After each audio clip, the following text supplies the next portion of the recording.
तो दोस्तों L&T technology ने अपने क्वार्टर 4 के रिजल्ट को डिस्क्लोज कर दिया है। आइए देखते हैं इसके डाटा को। आगे बढ़ने से पहले मैं आपको बता दूं, कंपनी ने यहाँ पर ड्यू डेट का भी अनाउंस किया है 38 रुपये प्रति शेयर के हिसाब से, और डाटा यहाँ पर कंपनी ने मिलियन में दिया है, हम करोड़ में बात करेंगे। अगर बात करें कंपनी के रेवेन्यू के बारे में, तो कंपनी ने पिछले क्वार्टर में 2653 करोड़ का रेवेन्यू रिप्रेजेंट किया था ऑपरेशन के थ्रू। और अगर हम पिछले क्वार्टर 4 की बात करते हैं तो उसमें कंपनी ने 2537 करोड़ का, और जब अब की बात करते हैं तो कंपनी का रेवेन्यू बढ़कर 2982 करोड़ का में देखने को मिला है। अगर हम इसे साल दर साल के तौर पर देखें तो इसमें अच्छी खासी तेज़ी देखने को मिली है, और अगर वहीं क्वार्टर के बेस पर देखें तो भी इसमें तेज़ी देखने को मिली है। यह कह सकते हैं कि कंपनी का रेवेन्यू इस क्वार्टर में साल दर साल और क्वार्टर दोनों ही बेसिस पर बढ़ता हुआ नजर आया है। अब देख लेते हैं कंपनी के खर्चे को।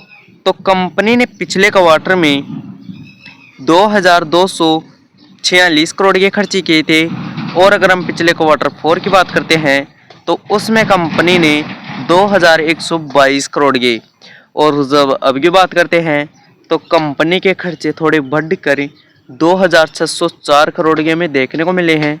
अगर हम इसे साल दर साल के तौर पर देखें तो इनमें हल्की सी तेज़ी देखने को मिली है, और अगर वहीं क्वार्टर के बेस पर देखें तो भी इनमें हल्की सी तेज़ी देखने को मिली है। अब देख लेते हैं कंपनी के प्रॉफिट को।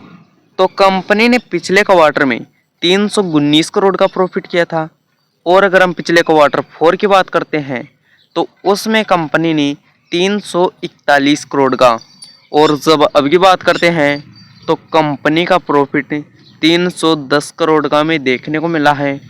अगर हम इसे साल दर साल के तौर पर देखें तो इसमें गिरावट देखने को मिली है, और अगर वही क्वार्टर के बेस पर देखें तो भी इसमें गिरावट देखने को मिली है।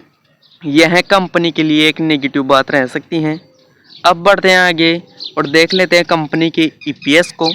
तो कंपनी का पिछले क्वार्टर में 30.5 रुपये के आसपास का ईपीएस था, और अगर हम पिछले क्वार्टर 4 की बात करते हैं तो उसमें कंपनी का ईपीएस 32 रुपये 25 पैसे के, और जब अब की बात करते हैं तो कंपनी का ईपीएस 29 रुपये 38 पैसे में देखने को मिला है। वैसे कंपनी के रिजल्ट की बात करें तो कुछ खास देखने को नहीं मिले। यहाँ पर कंपनी का रेवेन्यू तो साल दर साल और क्वार्टर दोनों बेसिस पर बढ़ता हुआ नजर आया है, लेकिन यहाँ पर प्रॉफिट अच्छा खासा गिरता हुआ नजर आया है बढ़ने की बजाय।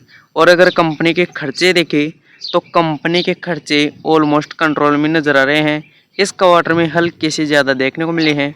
वैसे अगर आपको वीडियो पसंद आई हो तो लाइक करें, साथ ही में चैनल को सब्सक्राइब करें। धन्यवाद।